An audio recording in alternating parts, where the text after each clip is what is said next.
right, let's talk about the course project really quick. So for the schedule, if you look at the website schedule, I already posted. So I won't be there on Friday. So there's no lecture on Friday, on the 11th of October, and on Thursday for the first section of the lab, I won't be there as well because I have to drive to a conference, an NSF conference, right after the Wednesday class. Okay, so I won't be there on Thursday and Friday. So I'm recording this lecture and I'm gonna post it to this Friday slot. Let you watch it. So I will mainly talk about the course project really quick during this video. You can see I already posted the project task 1 as a tutorial for the PCB. It's a pretty long tutorial to get you through the entire process to build a PCB. It's a PIC board with the microcontroller, the snapboard connectors. Let's probably look at this one. The USB mini cable, the reset push button, and there are several resistors and capacitors for the power modules. And this is a USB to serial converter, the FT230 chip, and a little voltage regulator, and this is the IR module. So in your PCB, depending on the scope of your project, you don't have to include this IR module in it, but you may want to consider like which components from the PIC dev board that we have in the lab. What are the modules you want to include in your PCB design? For example, it could be a combination of IR and the speaker. For example, you can design a remote controller or remote channel switching system. You can use the remote signal to change the channel of music to be played on the speaker. That could be a one project. Or you can use the remote to control the LED, right? So the LED could be used as a night light. And you can use the remote to control it, change the color and change the duty cycle, or change the touring pattern for the LED. That could be another project. Or if you don't want to use that LED and you want to use a microphone, which is going to be used for lab 8 and lab 9, I think. So you can go to Dr. Carlson's website and look at these tutorials and see how you can integrate these components into it. And there's an IC card module on the board as well. So eventually we will get there. But the thing is, we may not be able to finish these labs before you have to submit the proposal. So if you're interested in including new things to the board, definitely you can look through these labs and design a system based on these components available on the PIC board. Okay, so this is the first one. The task 1 is a teamwork. Okay, keep in mind it's not individual work, because the embedded systems usually consists of hardware and software design. So if you look at all these tasks, it's mainly just the two. You can see it's about 2 people teams workload. So if you look at the first one, I gave a course project overview. You can see there are totally 5 tasks. So the first task is a PCB rebuild, and you can just let the person who's in charge of building the hardware on the team to do it. So the other person should be focused on the project proposal, because you can see task 1 and task 2 are due on the same day. All right, so I'll let you guys split the tasks in between the 2 of you, and the project proposal has some writing in it, and also drawing of the hardware diagram, and also the software flowchart. So if one person is working on the PCB design, for the task 1, so the other one should work on the software design, even though you don't have a full-fledged code by the due date, which is October the 18th. You can see the first 2 tasks, right? So both 18th. Then you should at least include the flowchart of the software, which is being required, detailed here. See, so for the course, for the project proposal, you need to include the objectives for section 1 and the methods. So the methods include software diagram. So that's a software person on the team, and the diagram of the hardware connections. It's not a PCB. Keep in mind, you can include the PCB schematic or diagram, or you can just hand draw the connections as a make it presentable so people look at it, can understand what's going on, and I have to show the details of the pin information and the connections. Just like overview of the software as a flowchart and a hardware connections can be 100 picture, can be a schematic as well, and also just put that PDF, the proposal PDF into just one PDF file and submit it to Canvas. So for task 1, the PCB design, it's the hardware person on the team need to look at the 10 items for the rubric. It's 10 points for each, and already provided the details of how to build it. You could either follow this tutorial, just build the same thing as what I built over here. Okay, just eventually get a board like this. If your project requires different components on the board, you can always change it. But now I just want to get the hardware person to learn this technique as soon as possible, so you kind of get a concept about what you can do to the board, and it helps to form your proposal and helps you to get an idea about the details of the project sooner than later. Okay, so this part of the PCB is required. For example, this is my controller. I have to use this microcontroller on the board. And the mini USB, since we have a lot of mini USB cables, we don't want to just buy different cables. So I suggest that you probably don't use other different types of USB ports. And the FT230, you have to use it to do the serial and UART communication, right? So this is required as well. And IR is not required, depending on the scope of your project. And blaster is required. And so for the 10 items to check in the rubric for task 1, that includes a lot of details. For example, for here, it's you have to manually route every single trace to all the pins, because the pins are designed or organized in a way that it's easy to route it. So I followed exactly what the PIC dive board we have, and I found out so the pins and organize it in a certain way that it makes super easy to route it. So let's just follow, because other people, maybe Dr. Carlson or someone else, spend a lot of time on it. So let's just follow whatever has been done, okay? And it makes things a lot easier. And you should manually route it, because the auto router will make a lot of mess over here. So just use just hand route everything over here. And for this part, same thing, hand route it. It's pretty simple, pretty easy to do. But for the rest, I mean, these are, for example, somewhere here, you could either hand route it or just use the auto router. I don't really want to require every single detail about the board. But eventually, it has to pass the DRC and ERC check. So additional information about how to do a DRC, ERC check, you can find from the, it's very simple, just one click or 2 clicks, right? You can go to this and go here. So if I type DRC, you can see it's basically just to go to Tools, DRC, and eventually it shows DRC no errors at the bottom bottom left corner of the window. There won't be any pop-up window to show that. It's just at the very bottom, it shows DRC no errors.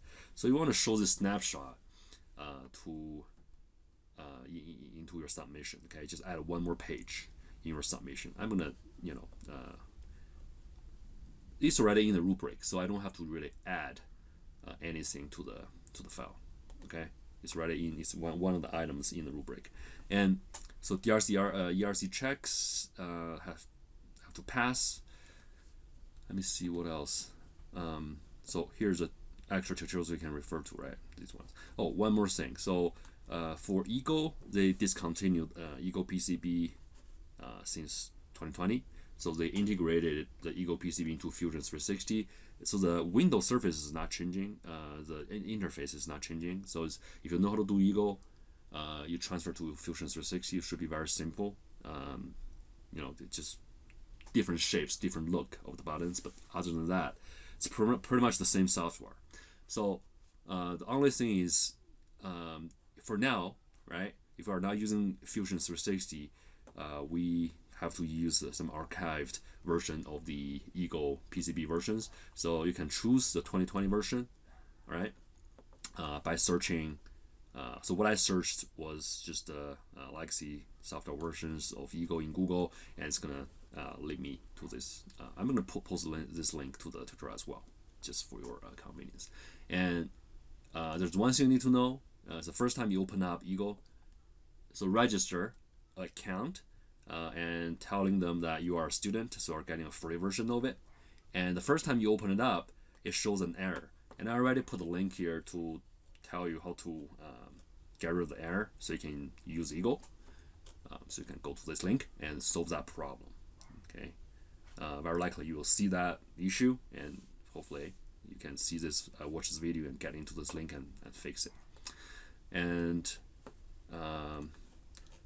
so that's task 1, right? Task 1 and 2. Keep that in mind. Task 1 and 2 are due on the first day here. Okay? And the plan for the project for the rest of the semester, let's just say that, put that way. And you can see we have the course project on Monday. I'm going to talk about that.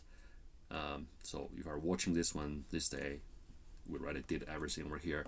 And after the full break, right after the full break, so I think we will meet on Wednesday, and that will be, I'll talk more about the project, and because proposal is due on Friday that week. So in that case, we want to talk about the possibilities, those possible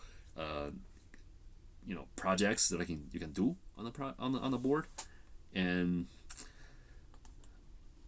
then on Friday, this is a Thursday, we'll have to do our Lab 7 demo. It's just a normal lab day, right? So do our Lab 7 demo to the TAs, so you can get the grades. And then there's no a new lab like Dr. Carlson's lab. So the Lab 8 in this class would be the working on project task 1 and 2 if you haven't finished that yet, because you can tell that it's due Friday, the next day after the Thursday lab. So this gives you a lot of time to get task 1 and 2 done. Okay, so Friday we'll talk about ADCs, because the week after we have to deal with analog to digital converters with the microphone, and so we'll do that, focus on Lab 8 and Lab 9 for the following 2 weeks.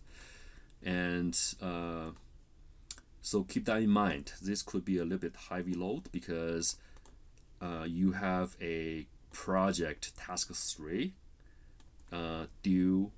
Oh, actually not. Task 3 is due when? Task 3 is due. I think probably. Let's see. Let's take a look. Could be November the 4th, if I remember that correctly. 7th. So that's okay. Yeah. So that's why I put on 7th, because I know there's a Lab 8, Lab 9. I mean, before during the week you have to work on the in-lab and lab, right?